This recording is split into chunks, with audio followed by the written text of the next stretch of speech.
Eu trouxe nesse vídeo aqui um estudo que vai te mostrar claramente quem é Jesus. Muitas pessoas têm dificuldade de entender e explicar quem é Jesus, mas ele deixou dentro do Evangelho de João várias pistas para que a gente, estudando esse assunto, a gente entenda quem Jesus é. Mas o que isso muda na minha vida se eu entender quem Jesus é? Vai facilitar demais vários pontos que você está vivendo hoje, talvez de grandes dificuldades, que tem solução no próprio Cristo, e talvez você está aí batendo cabeça e tendo dificuldade, porque até agora não entendeu esse ponto importante na sua vida. Quem é Jesus? Como que ele pode me ajudar a resolver alguns problemas hoje dentro da minha vida? E é por isso que eu quero, no final desse vídeo, propor um exercício para a gente fazer durante 7 dias. Vai ser muito bom. Eu tenho certeza que quem fizer esse exercício no final dos 7 dias vai saber claramente quem é Jesus e vai poder lutar contra várias coisas que acontecem e que vêm te atrapalhando dentro da sua vida nos dias atuais. Mas antes de falar sobre esse assunto, eu preciso esclarecer o porquê que Jesus várias vezes se apresenta como eu sou. Olha como é interessante. Dentro do Evangelho de João, por 7 vezes, Jesus diz, eu sou alguma coisa. E a gente não estuda esses assuntos para poder entender quem Jesus é, sendo que ele está se apresentando de alguma maneira. Mas por que para eles era fácil saber quem Jesus era a partir desse eu sou? Porque lá no Êxodo, quando Deus se apresenta para Moisés, ele diz, eu sou o que sou.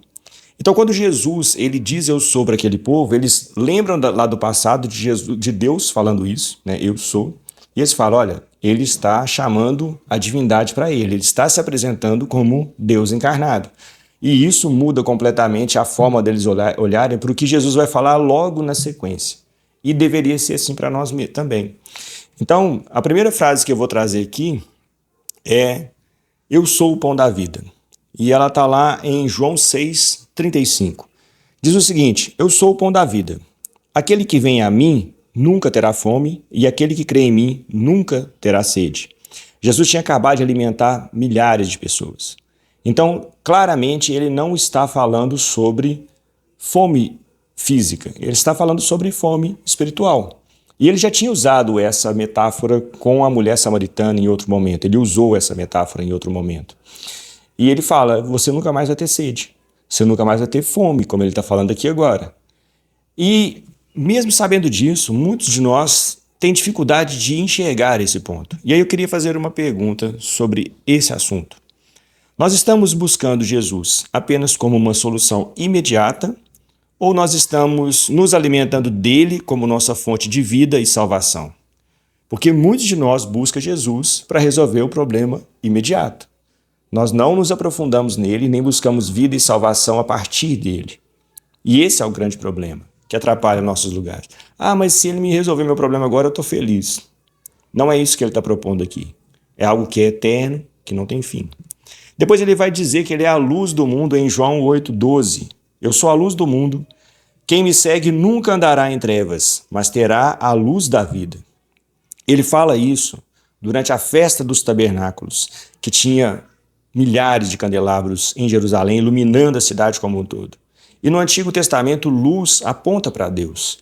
Então, quando ele diz que ele é a luz do mundo, ele está falando, olha, eu sou capaz de iluminar o seu caminho, a sua vida e te colocar na direção correta, se você permitir. E aí a gente fica uma pergunta sobre esse assunto. Nós estamos permitindo que a luz de Jesus ilumine todas as áreas da nossa vida ou existem cantos que preferimos manter nas sombras? Tem coisa na sua vida que hoje você precisa que ela fique escondida de Jesus, que ela não pode ser iluminada por ele? Tem alguma coisa que nós estamos colocando à margem do que Deus pode tocar por causa de alguma coisa nossa, algum problema nosso? Isso é uma pergunta que todos nós deveríamos fazer para permitir que Jesus seja essa luz de fato da nossa vida e do nosso caminho, que aponte para a nossa direção. Às vezes a gente está tão perdido e aí a gente não tem coragem de entregar nas mãos de Jesus por vários motivos. Mas se tem algum que está te atrapalhando, medite sobre esse ponto, sobre ele ser a luz que pode iluminar o seu caminho. Depois ele vai falar sobre ser a porta. Em João 10,9 diz, eu sou a porta, quem entrar por mim será salvo, entrará e sairá e encontrará pastagem. Ele usa a metáfora do aprisco das ovelhas, onde as ovelhas ficavam ali seguras naquele lugar. Então, Para elas ficarem seguras, existia na porta o lugar onde o pastor ele se deitava. Então ele era a porta de fato. Ele estava ali para permitir que elas saíssem ou entrassem e para levá-las para pastos onde elas tinham um alimento. Então Jesus está dizendo, olha só, eu não só sou a porta, como eu sou capaz de dar alimentos para vocês. Mas ele é o único, ele é a porta. Ele é a porta que nos conduz até Deus, que abre o caminho para a nossa salvação.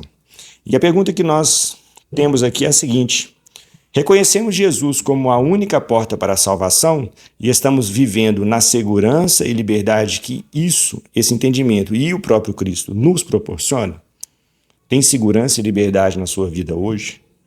Ou tem muita coisa complicada, muita coisa te dificultando ter esse relacionamento com Jesus? Então ele é esse caminho e ele ainda é essa porta que nos conduz a uns pastos verdejantes, onde a gente vai se alimentar de forma correta. Ele continua falando sobre pastoreio na número 4. Ele diz, eu sou bom pastor em João 10:11. Eu sou o bom pastor. O bom pastor dá a vida pelas suas ovelhas. Aqui tem outro ponto importante. Lá ele tinha a segurança do apreço como salvação e o bom pastor, quando ele chamava as ovelhas, elas o reconheciam pela voz. Então elas tinham um relacionamento tão grande com ele que quando ele falava, só o som já era capaz de mudar a direção delas. Nós hoje, na forma como nós estamos vivendo, a gente é capaz de discernir a voz de Deus ou tem muito barulho? Tem muita coisa atrapalhando essa comunicação nossa com ele, de ele ser essa voz que fala aos nossos ouvidos. Se nós não estamos reconhecendo a voz de Jesus, estamos meio perdidos com isso, temos problemas com a luz que nos ilumina, temos fraqueza espiritual, tudo isso até aqui foi apontado como sendo Jesus a solução para todos esses problemas.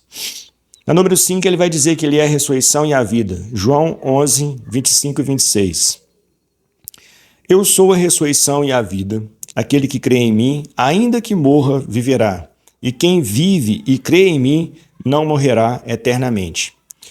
Essa frase é dita para Marta no momento em que Jesus está indo ressuscitar Lázaro. Ele está no momento de morte.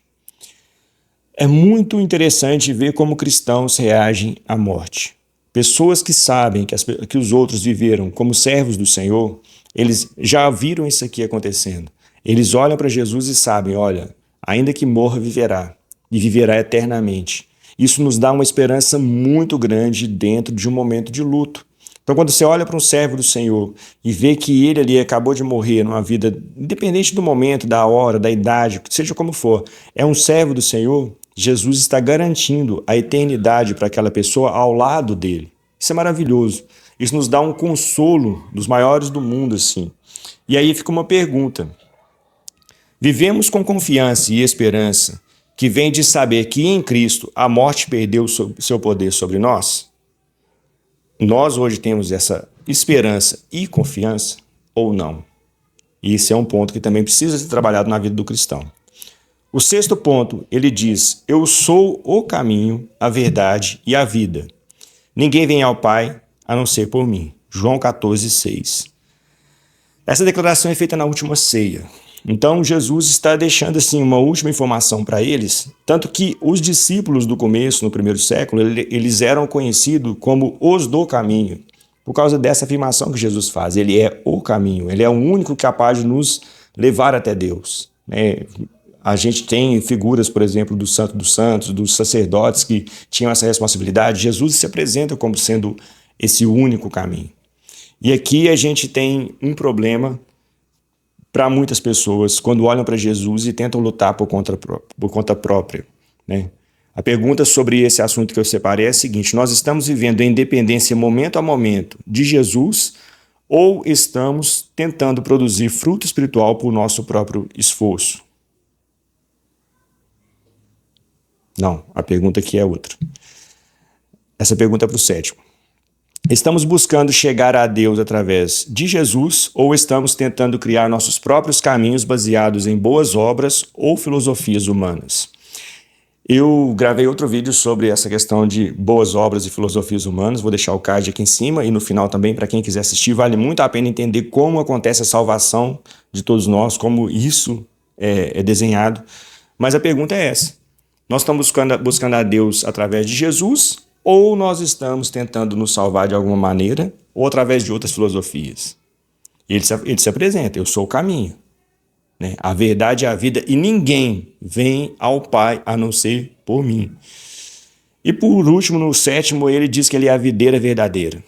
João 15, de 1-5. Eu sou a videira verdadeira e meu Pai é o agricultor. Eu sou a videira, vocês são os ramos. Se alguém permanecer em mim e eu nele, esse dará muito fruto, pois sem mim vocês não podem fazer coisa alguma.